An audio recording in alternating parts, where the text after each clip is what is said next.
انسان او خدای دا د دکتور مصطفی چمران اثر د پښتو ژباړې نقیب احمد عزیزی کړي او زه حکمت آریان درته وړاندې کوم.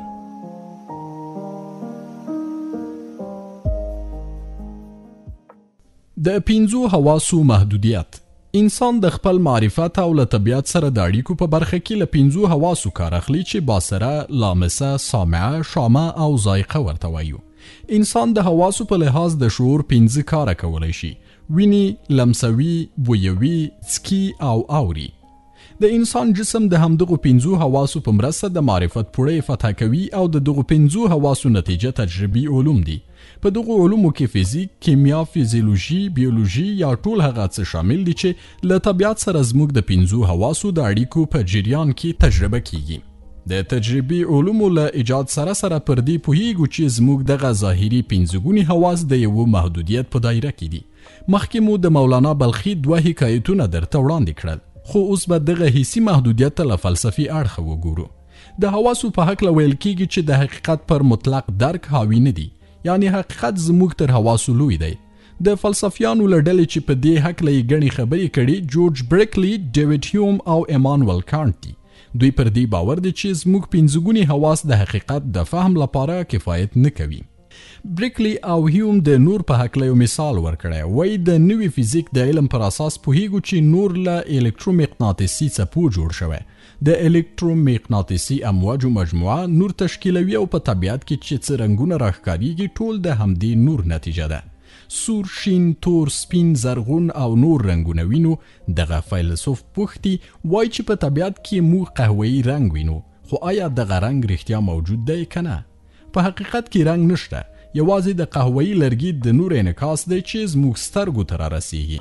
دغه نور ځانګړي موجونه او خاصې فریکونسۍ لري، پر دې اساسي زموږ سترګې په قهوه‌ای رنګ ویني. په چاپیریال کې سور یا بنفشي رنګ هم ښکاري. دا چې د موجونو طول یې کم یا زیات دی، په همدې رنګونو یې وینو. توپیر یوازې د فریکونسیو یا څپو په طول کې دی چې زموږ سترګو ته نور رالیږدوي. له همدې ځایه ده چې د رنګونو په اړه مطالعه کوو. پوهیږو چې د موجونو د لیږد متفاوت فریکونسۍ د دې علتونه دي چې په بیلابیلو ډولونو یې ووینو. هغه څه چې موجود دي یوازې فریکونسي او د موج اهتزاز یا طول دی. ځکه خو ویلی شو چې د طبیعت رنګونه خارجي واقعیت نه لري، تش زموږ د ذهن جوړښتونه دي. یوه بله بیلګه چې جالبه هم ده د اور مثال دی. فرض کړئ تر مخ مو اور بل دی، تاسې پر سر لاس نیسئ او لاس مو سوځي. خو پوښتنه دا ده چې آیا په طبیعت کې سوځېدل شته؟ څه مفهوم لري؟ موږ چې په طبیعت کې د اور په بڼه څه شی وینو، په اصل کې د هوا مالیکولونه دي چې په خورا سرعت حرکت کوي. دغه مالیکولونه چې په سرعت د لاس پر عصبي رشتو لګیږي اغیز ورباندې کوي او د حرارت احساس کوو. موږ اور ته د لاس ورنږدې کولو په وخت کې د هوا د مالیکولونو تیز حرکت نه وینو، یوازې پر عصبي رشتو لګیدلې ضربې په حرارت احساسوو. پر دې اساس دغه فلسفیان وایي چې زموږ پنځګوني حواس د حقیقت د درک کولو لپاره نه دي جوړ شوي، یوازې دومره ورباندې کولی شو چې په څا کې ونه لویږو، ځان ونه سوځوو او نابود نشو. تفکر او تعقل د ذهن اصالت. په تیره برخه کې مو د حواسو د محدودیت اړوند خبرې وکړې. له لویه سره هغه څه چې زموږ له همدغو پنځو حواسو سره تار لري نشي کولی چې موږ حقیقت ته ورسوي. البته د لیکوال مطلب ممکن د حقیقت کامل درک وي. که مطلق وویل شي چې موږ د حواسو په واسطه د حقیقت درک ته نشو رسیده، بیا نو پوښتنه دا ده چې دغه حقیقت مو نو په څه شي درک کړ چې حقیقت نشي درکېدی. دومره کولی شي چې له څا غوندي خطرونو مو راوګرځوي او دا خبره هم پټه نه ده چې موږ د همدې حواسو له لارې تیروتلي هم یو. دا برخه د تفکر او تعقل په هکله ده. فلسفه، منطق او ریاضیات د همدې عقل په پایله کې پیدا شوي. فلسفه او منطق د انساني تعقل ثمرې دي.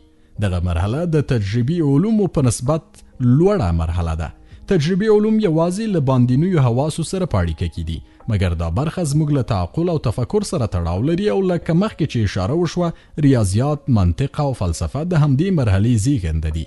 اوس به وګورو چې دغه دوی برخې یو تر بله کوم لوی اختلاف لري. ممکن تاسې هندسه لوستې وي. اقلیدوسي هندسه مو در یاده کړئ. اقلیدوس د لرغوني یونان مشهور عالم دی. هغه د دې هندسې اساس په دې خاطر کې خو چې د ځمکې، سپوږمۍ او لمر ترمنځ واټن او ځینې نور شیان څرګند کړي. د هندسه 22 قضیې لري. په دې هندسه کې مختلفې قضیې شامل شوي. مثلا د 2 قایمه زاویو مجموعه یو 30 درجې ده. که مثلث را سره وي د زاویو مجموعه الفا، بتا، گاما یو 30 درجې راځي. د اقلیدوس پر زمانه تر 2.5 زیات کلونه وختي، خو د مثلث د مساحت د معلومولو قضیه په هماغه شکل پاتې ده. هیڅ ډول تغییر او تبدیلی نه دی کړی. حال دا چې د تجربي علومو په حوزه کې کابو هر ورځ یو نه یو بدلون راځي. داسې ورځ به نه وي چې فزیک نه بدلیږي. داسې ورځ نشته چې په کیمیا کې کم و زیات تعدیل نه کیږي او تکامل ته نه نږدې کیږي. مګر وینو چې د عقل او منطق په برخه کې چې اقلیدوس کوم نظریات وړاندې کړي تر 2000 زیات کلونه وشول چې هماغسې پر خپل قوت باقی پاتې دي. ولې؟ ځکه د تفکر اساس عقل دی، حواس نه دي. زموږ حواس په تغییر او تحول کې دي. عقل او فکر مو دا خاصیت نه لري. لدې خبرې منظور دا دی چې څه شی د منطق پر اساس ولاړ وي زماني واټنې نه بدلوي. موږ د ارسطو د منطق په اصولو کې لولو چې د 2 ضد شیانو جمع محاله ده. مثلا یو وخت کې یو شی تور او سپین نشي کېدی. دغه منطقي قوانین دي چې اساسي عقل ایښی، ځکه خو یې تر 2.5 کاله وروسته هم خپل قوت ساتلی دی. د عقل او تفکر دغه دویمه برخه د اولې په نسبت یو قدم مخکې ده. یعنی د زمانې په بدلیدو بدلون نه پکې راځي. سره لدی چې ښکاري چې له تاسې سره به پوښتنې پیدا شوي وي. په تیره بیا هغوی چې په فلسفه کې لاس لري ذهن ته یې ځینې ستونزې لارې کوي. دغه دویمه برخه چې بیان شوه په فلسفه کې ورته د استدلالیانو لاره وایي. فرانسویان یې روزنالیون بولي او د دغو فلسفیانو سرلاره لوی فرانسوی فیلسوف رنا ډیکارت دی. د دې پایلې ته رسیږي چې زموږ حواس او تجربي علوم پر حقیقت د پوهېدو لپاره کافي نه دي. هغه حقیقت ته د رسیدو په خاطر له هر څه انکار کوي. وجود نه مني، له هر څه منکریږي او وروسته چې له ځان سره فکر کوي وایي دا چې فکر کوم نو یم.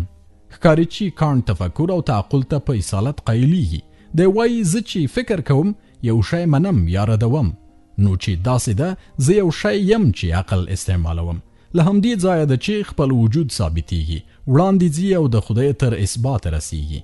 دی خدای د خپل ځان پر اساس ثابتوي چې زما په نظر منطقي نه ده او دلته به یې په څو کلمو کې د رد په هکله ولیکم.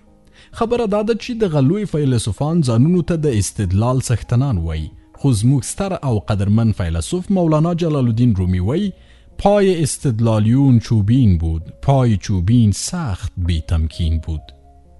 داسې ښکاري چې مولانا دا خبرې درکړې وي او پرې پوهېده. کله چې به د عقل او تعقل له دغسې پیروانو سره مخ کېده دغه شعر یې ورته وایي. دا چې اوس خبره شعر و شاعري ته راغله، راځئ د پارسی د عارف شاعر حافظ یو بیت هم ولولو. عاقلان مرکز پرگاری وجودند ولی عشق داند که در این دایره سرگردانند. یعنی که د وجود دایره په نظر کې ونیسو عاقلان په دایره کې د مرکز غوندې دي.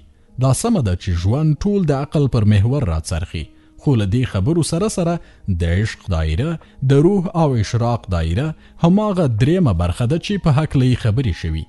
دغه عاقلان پکې سرګردانه دي، ورک دي او ړانده دي.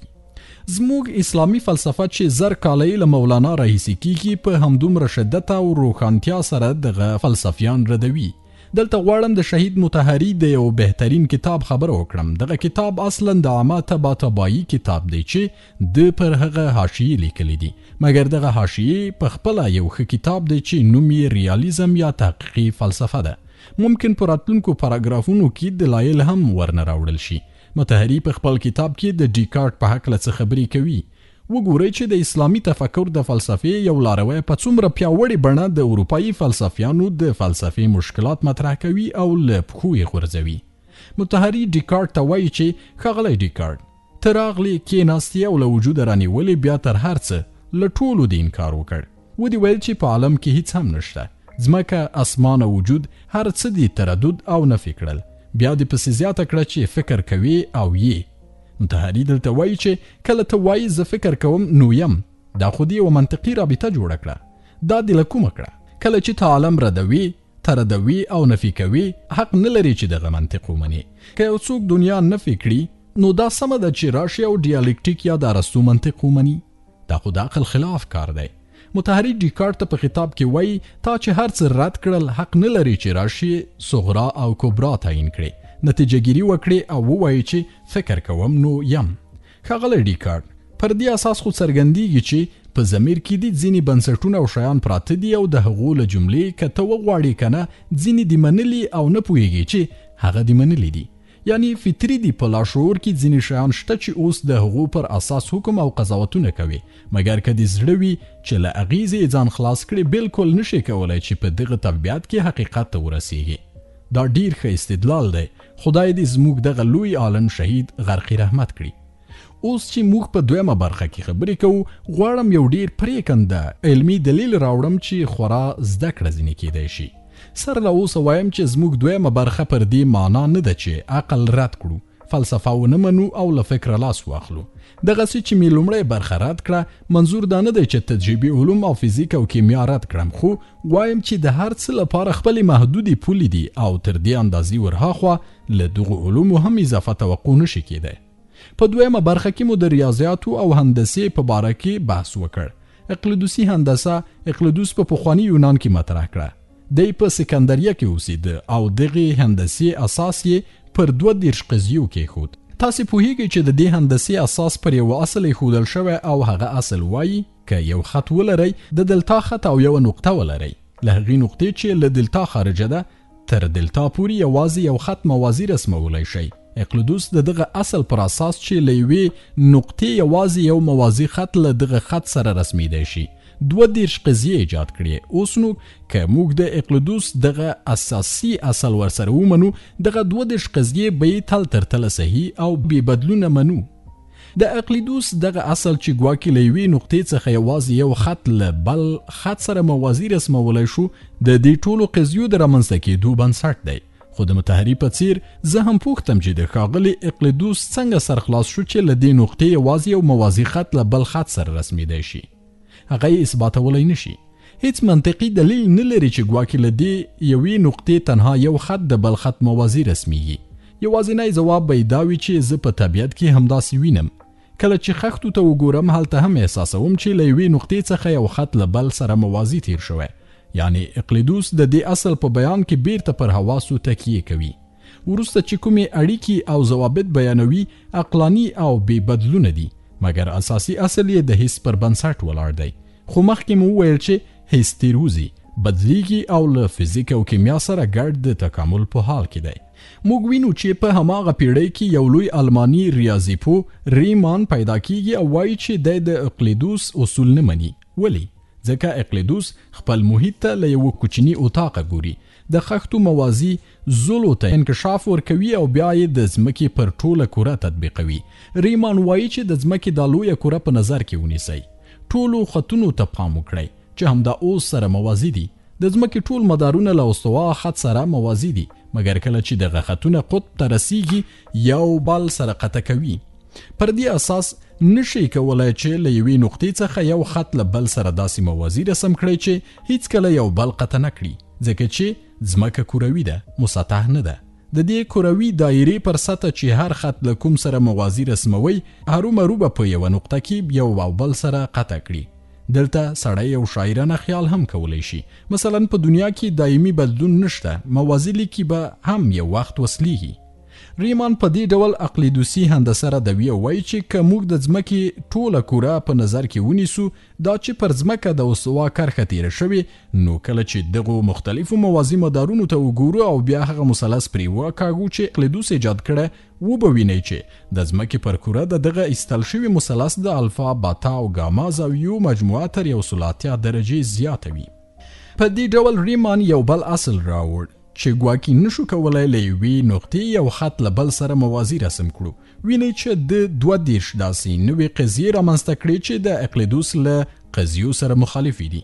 د اقلیدوسي هندسه د مثلث د زاویو مجموعه 180 درجې ګڼي، خو د ریمان هندسه وایي چې د مثلث د زاویو مجموعه تر 180 درجې زیاته ده او نورې ټولې قضیې هم د اقلیدوس له هغو سره کلي اختلاف لري. په روسیه کې یو بل فیلسوف پیدا کیږي چې لیباچوسفسکی نومیږي. دی وایي اوس چې کیسه دغسې شوه او ریمان وایي چې ګواکې له یوې نقطې څخه یو خط له بل سره موازي نشي رسمیدی، زه قطب ته ځم. په قطب کې کینم او وایم چې کوم خطونه رسموي دا ټول له یو او بل سره موازي دي، ځکه دغه خطونه چې له قطب څخه پیلیږي په یوه نقطه کې سره موازي کیږي. پر دې اساس لباچوسکی وایي له یوې نقطې کولی شو چې بېنهایته موازي خطونه رسم کړو. د یوه بله هندسه جوړه کړه چې 22 واړه قضیې د اقلیدوس او ریمان له قضیو سره مختلفې دي. د لباچوسکی په قضیو کې چې زموږ په ځینو مکتبونو یا مدرسو کې تدریسېدي هندسه مقاره ده. ریماني هندسه بیا مهدبه ده. په یوه مهدبه کوره کې ارزونه کوي، خو د لباچوسکی د مقاري هندسې پر اساس په یوه مقاره سطح کې د مثلث د زاویو مجموعه تر 180 درجې کمیږي. پر دې بنیاد عقل، تعقل، استدلال، ریاضیات، منطق او فلسفه بیا هم یو اصل لري چې دغه اصل زموږ احساس ته ورګرځي. زموږ هغو 5 حواسو ته چې په تغییر او تبدیل کې دي، یعنی اوبه لسره خړې دي، یا کور له بیخه خراب دی او چې بنسټ خراب وي دیوالونه نه وي. تر هغه ځای چې اصل صحیح دی هندسه هم سمه ده او قضیې هم ناسمې نه دي. مګر کله چې اصل له بینه ځي پر دې بنسټ ولاړې ټولې قضیې هم رانړیږي او ختمیږي. دغه بحث او مناقشه نن سبا زموږ په نوي علم او فزیک کې کیږي. البته داسې نه ده چې اقلیدوسي هندسه په درد نه خوري.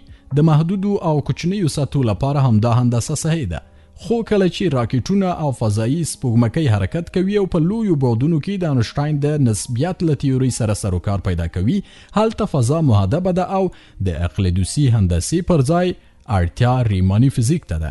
هر تیوري او علم خپل حدود لري چې یوازې په هماغو محدودو کې صحیح ګڼل کېدای شي.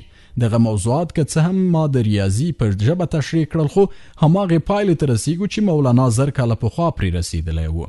پای استدلالیان چوبین بود، پای چوبین سخت بی تمکین بود.